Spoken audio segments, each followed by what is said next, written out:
Welcome, and today we are painting chamomile flowers upon request. So someone requested these flowers over on Instagram and we are going to give it a crack. So today I'm using a size 2 round brush and a size 0 round brush, both with lovely pointed tips. I've already got my colours mixed up ready to go. I've got a warm yellow, a cool green, and also a lovely diluted grey. And I have a video all about colour theory that I'll link below if you're not sure about mixing your own colours and so on. I've also got 2 jars of water, so one for warm colours and one for cool colours. Obviously my cool colours jar I have cleaned and put clean water in, but that will soon be full of lovely cool colours. Actually it might go grey today, but you get the idea.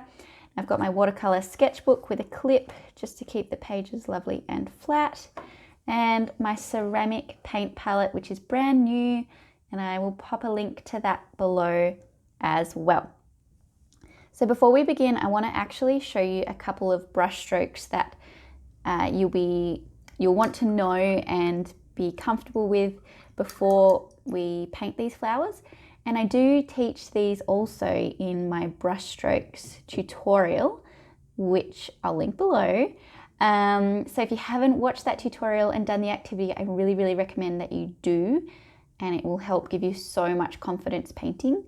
But I'm still going to run through this brushstroke with you anyway today, just to show you exactly how I'm going to create the petal shape for the chamomile.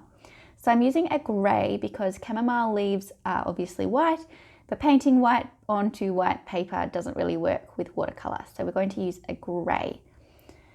All right, so to begin with, I want you to practice a C curve, which is literally just the letter C, but we're going to do it a little bit differently. So we're going to paint with just the tip of the brush, push down with the belly of the brush, and then lift it back up again.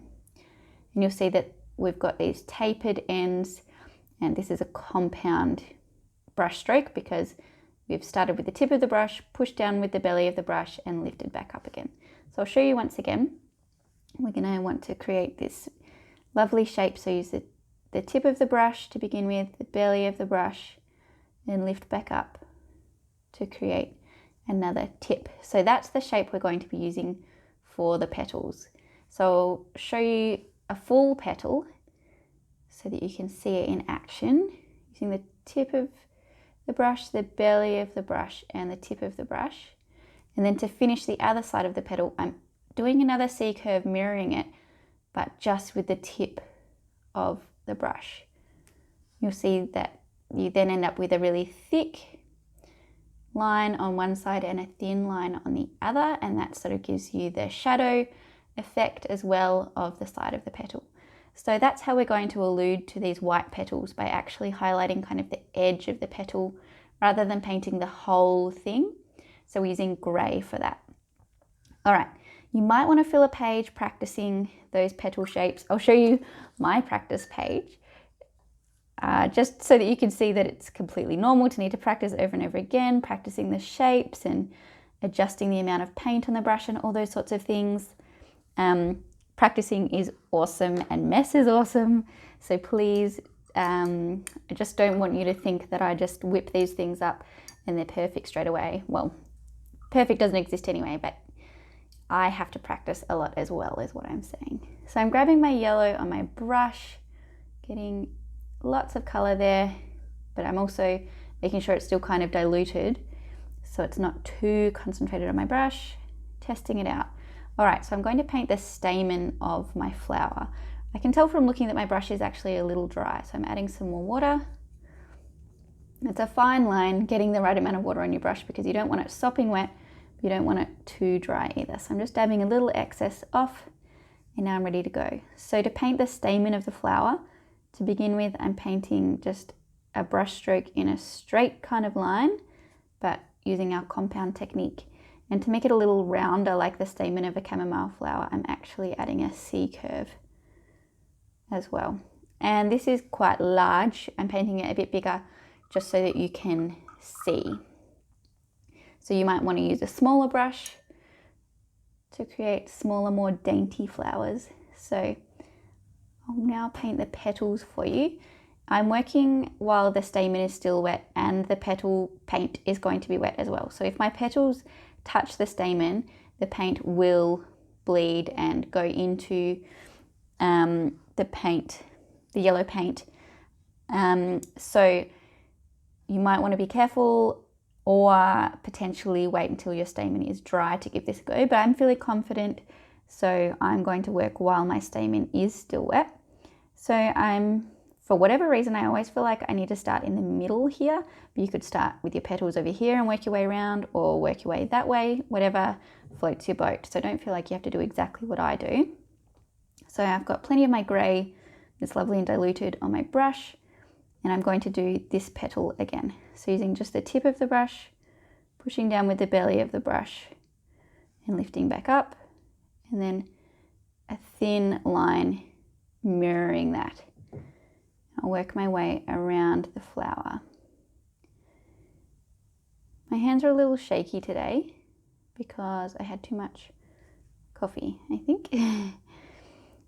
But that's okay, because I always say that the wobblier the better, and the messier the better.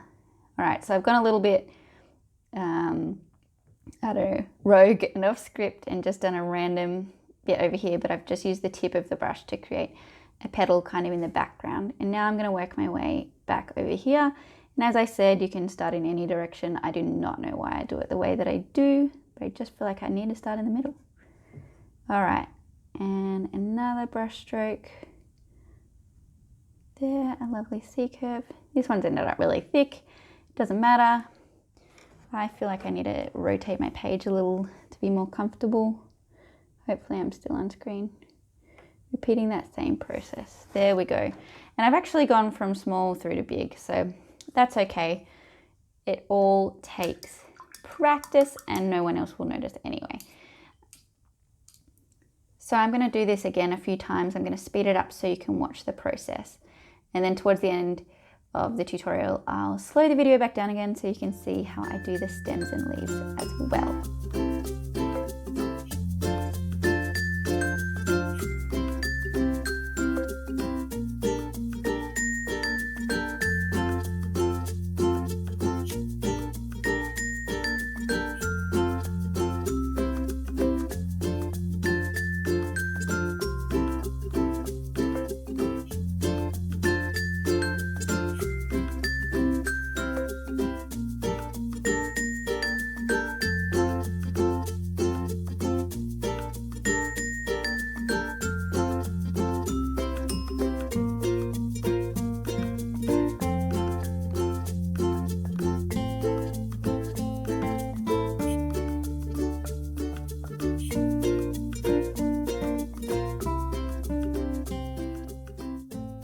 Okay, I'm going to add a little bit more detail to my petals as well.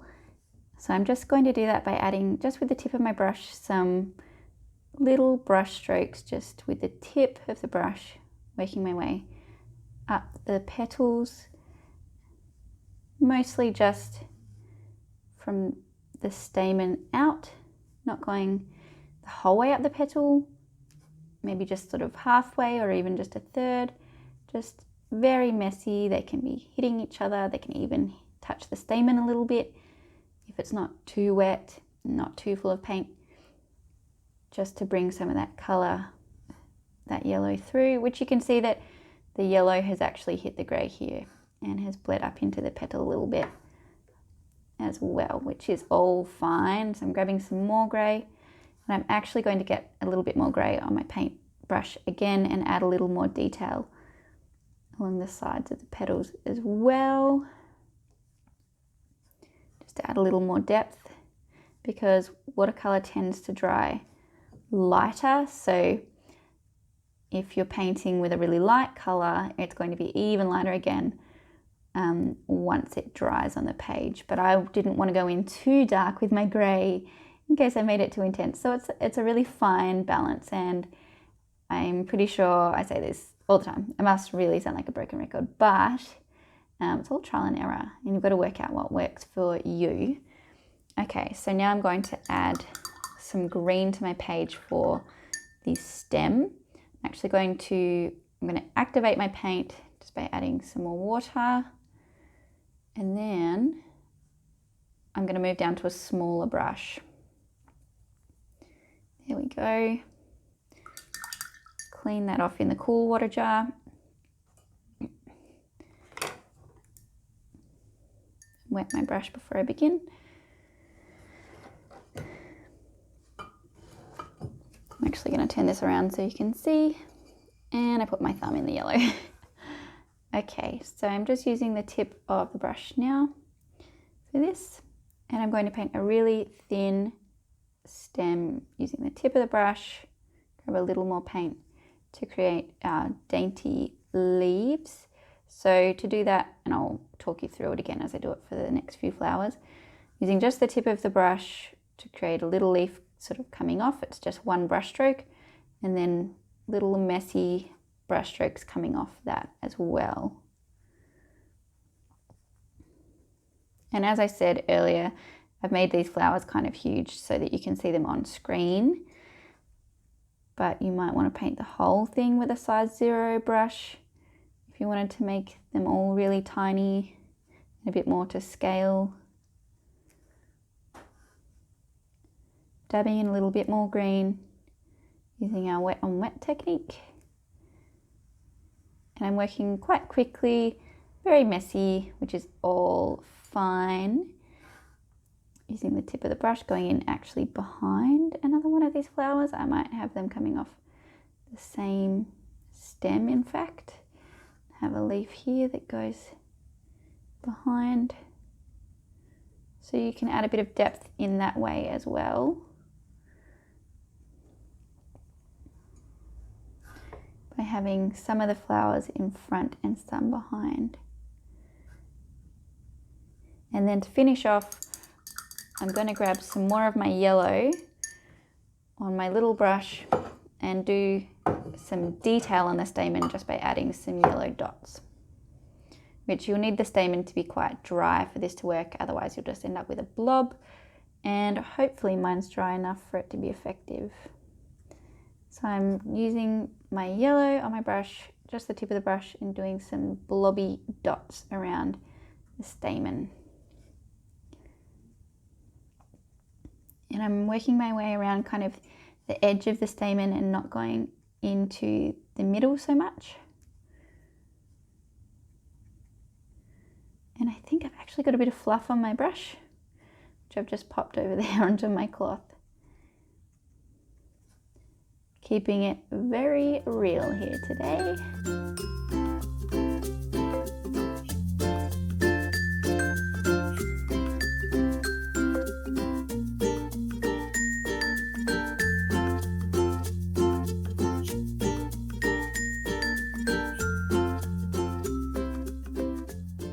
And another tip to add a little more depth and detail is to actually grab a pencil and just really lightly you can add a little more detail onto the petals, even around the edge of the petals if you like, just to give it a little more depth and make it kind of jump off the page. Again, you'll want to wait till your paint is dry and not be impatient like I am. And again, the messier the better. If it's too neat, it tends to just sort of, I don't know, has a bit less character. So I tend to make it a bit messier and scribbly. But that's my preference. So I'm just sort of copying or mimicking what I did earlier with the paintbrush, adding some lines sort of coming out from the stamen, and I might even do a little shading. And when I say shading, I mean basically just a little bit of scribble coming off the petals around the edge as well.